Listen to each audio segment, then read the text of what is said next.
سلطان صلاح الدین ایوبی جو مسلمانوں اور عیسائیوں دونوں میں عزت کی نگاہ سے دیکھے جاتے ہیں، صلاح الدین ایوبی کا شمار قرن وسطی کے مشہور اور طاقتور ترین شخصیات میں کیا جاتا ہے۔ یہی وہ شخص ہیں جنہوں نے ایوبی سلطنت کی بنیاد رکھی تھی، اور یہ شرف بھی سلطان صلاح الدین ایوبی کو حاصل ہے کہ وہ پہلے سلطان ہیں جن کی سلطنت دونوں مقامات مقدسہ تک پھیلی ہوئی تھی۔ اس کے ساتھ سلطان صلاح الدین ایوبی بڑے محافظ اسلام بھی تھے۔ لیکن سوال یہ ہے کہ آخر کیسے ایک غریب گھر کا عام سا بچہ سلطان صلاح الدین ایوبی بنا؟ صلاح الدین ایوبی 1138 عیسوی میں پیدا ہوئے اور آپ کی وفات 1193 عیسوی میں ہوئی۔ صلاح الدین ایوبی مصر اور شام کے سلطان تھے، اور سلطان صلاح الدین کی شہرت کی وجہ حطین کی جنگ میں عیسائیوں کی متحدہ افواج کو شکست دینا تھی۔ سلطان صلاح الدین ایوبی نے 1187 عیسوی میں یروشلم کو عیسائیوں سے آزاد کروایا تھا۔ سلطان نے اقتدار میں آتے ہی مشرقی مصر سے انہوں نے اسلامی فوج کو جمع کیا اور اپنی پوزیشن کو مضبوط کیا، لیکن ان دونوں سے زیادہ وہ اپنی شخصیت کی وجہ سے مشہور تھے۔ سلطان صلاح الدین ایوبی کے والد نجم الدین ایوب بغداد کے قریب تقریت کے ایک قلعے کے گورنر تھے۔ سلطان صلاح الدین اپنی جوانی میں پولو کے بہترین کھلاڑی تھے اور گھڑ سواری میں ان کا کوئی ثانی نہ تھا۔ اپنی بے پناہ بہادری کی بنا پر وہ اپنے چچا شیر کو کے ساتھ ایک جنگی مہم پر چلے گئے، جہاں انہوں نے بے پناہ بہادری کی مثال قائم کی۔ اس جنگی مہم میں کامیابی کے بعد سلطان نور الدین زنگی نے انہیں 1169 عیسوی میں مصر کا حاکم بنا کر روانہ کیا، اور بہت جلد سلطان نور الدین زنگی کی جانب سے سلطان ایوبی کو مصر کا گورنر بنا کر بھیج دیا گیا۔ اس وقت کے لوگوں کے مطابق سلطان صلاح الدین ایوبی درمیانے قد، گول چہرے، کالی آنکھیں اور کالے بالوں کے مالک تھے۔ سن 1174 میں جب سلطان نور الدین زنگی کو زہر دے کر شہید کر دیا گیا تو ان کی وفات کے بعد بہت سے حاکم اور امراء خود مختار ہو گئی اور زنگی سلطنت خانہ جنگی کا شکار ہو گئی۔ یہاں سلطان ایوبی نے خود کو سلطان ڈکلیئر کیا اور انہوں نے باغی سرداروں اور امیروں کی بغاوت کو کچل ڈالا۔ سلطان بننے کے بعد سلطان صلاح الدین ایوبی نے مصر میں اپنی حکومت کو مضبوط کیا، اور انہوں نے 1174 عیسوی میں دمشق کو فتح کر کے اسے اپنی سلطنت میں شامل کر لیا۔ پھر سلطان صلاح الدین ایوبی نے قاہرہ میں قائم فاطمی خلافت کا خاتمہ کیا، جو آئے دن سلطان صلاح الدین کے خلاف سازشیں کیا کرتے تھے۔ اس کے بعد صلاح الدین ایوبی کو قرن وسطی کے مسلمان مقامات مقدسہ کا محافظ کہا کرتے تھے۔ اس کے بعد سلطان نے تمام امت مسلمہ کو ایک جھنڈے کے نیچے جمع کیا اور اس وقت کے باغی امیروں کو اپنے ماتحت کر کے ان سے اتحاد کر لیا۔ شروع میں سلطان صلاح الدین ایوبی کو مشکلات کا سامنا کرنا پڑا، لیکن سلطان ہار ماننے والوں میں سے ہرگز نہ تھے۔ 1175 عیسوی میں سلطان صلاح الدین ایوبی نے حمص کے قریب ایک عیسائی فوج کو شکست دی۔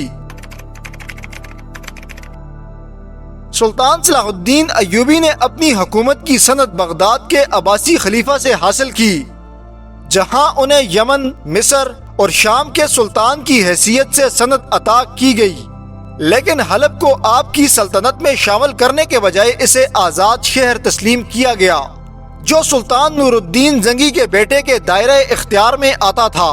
سلطان نور الدین زنگی کے بیٹے صالح نے ہمیشہ سلطان صلاح الدین ایوبی کے لیے مشکلات ہی کھڑی کیں۔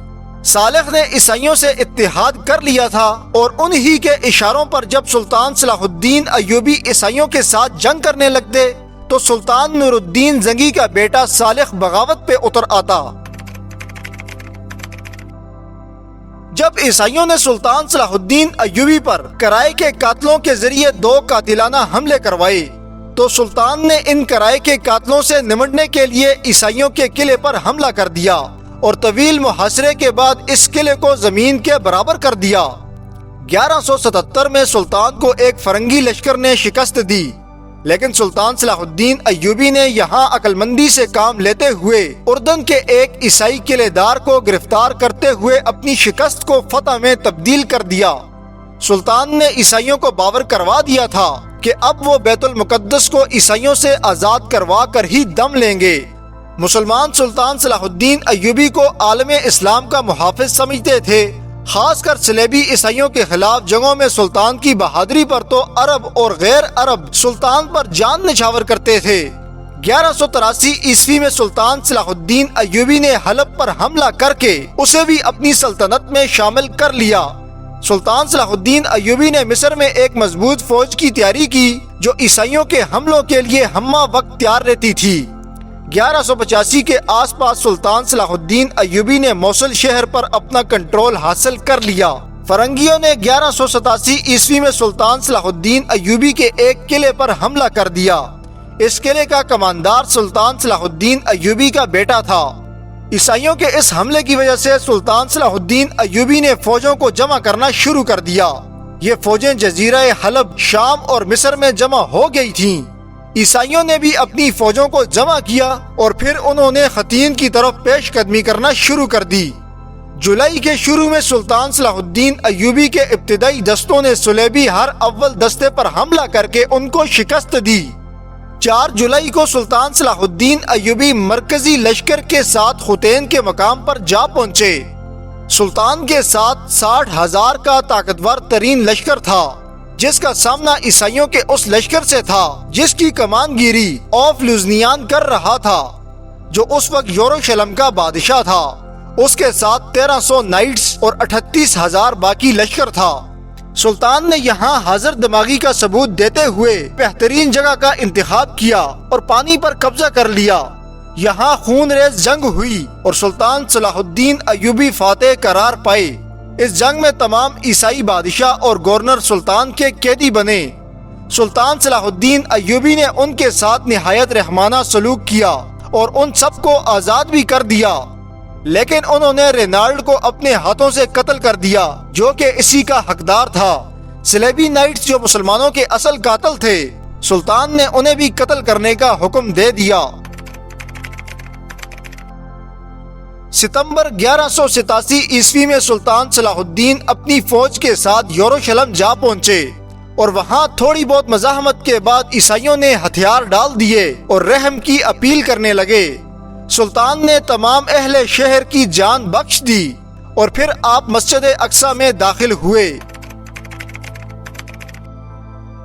اس فتح کے بعد تیسری صلیبی جنگ کا آغاز ہوتا ہے۔ جیسے ہی سلطان صلاح الدین ایوبی کی فتح کی خبر یورپ تک پہنچی تو عیسائی پوپ گریگری تیسری صلیبی جنگ کا اعلان کرتا ہے تاکہ وہ مسلمانوں سے یروشلم واپس لے سکے۔ پوپ کے اس اعلان پر انگلینڈ، جرمنی اور فرانس کے بادشاہ متحد ہو کر سلطان کے خلاف یورپ سے روانہ ہوئے۔ مشرقی وسطی پہنچ کر وہ گی آف لوزنیان کے ساتھ مل کر سلطان کے ایک شہر عکا کا محاصرہ کرتے ہیں اور جولائی 1191 عیسوی کو عیسائی یہ شہر فتح کر لیتے ہیں۔ اب ان کا اگلا ہدف بیت المقدس ہوتا ہے۔ پھر اس دوران سلطان اور ان کے درمیان بے شمار جنگیں ہوئیں۔ ستمبر 1191 عیسوی میں ارسوف کے میدان میں سلطان کی عیسائیوں کے ساتھ جنگ ہوئی جس میں سلطان کو شکست ہوئی۔ پھر جفا کے میدان میں بھی سلطان صلاح الدین ایوبی کو شکست کا سامنا کرنا پڑا، لیکن ان سب کے باوجود سلطان نے سوائے ایکا شہر کے عیسائیوں کو اور کسی شہر پر قبضہ کرنے نہ دیا اور پھر عیسائی بیت المقدس کو بغیر فتح کیے ناکام واپس یورپ لوٹ چکے۔ اس کے بعد سلطان صلاح الدین ایوبی تقریباً 2 سال تک زندہ رہے اور آخر کار 4 مارچ 1193 عیسوی کو سلطان صلاح الدین ایوبی کا انتقال ہوا۔ اس وقت سلطان صلاح الدین ایوبی کی عمر 56 سال تھی۔ سچ تو یہ ہے کہ سلطان صلاح الدین ایوبی کو آج نہ صرف مسلمان بلکہ یورپ کے عیسائی بھی قدر کی نگاہ سے دیکھتے ہیں۔ اللہ تعالیٰ سلطان صلاح الدین ایوبی پر اپنی رحمت نازل فرمائے۔ دوستو، اس طرح کی مزید ویڈیوز دیکھنے کے لیے ہمارے چینل کو ضرور سبسکرائب کیجیے۔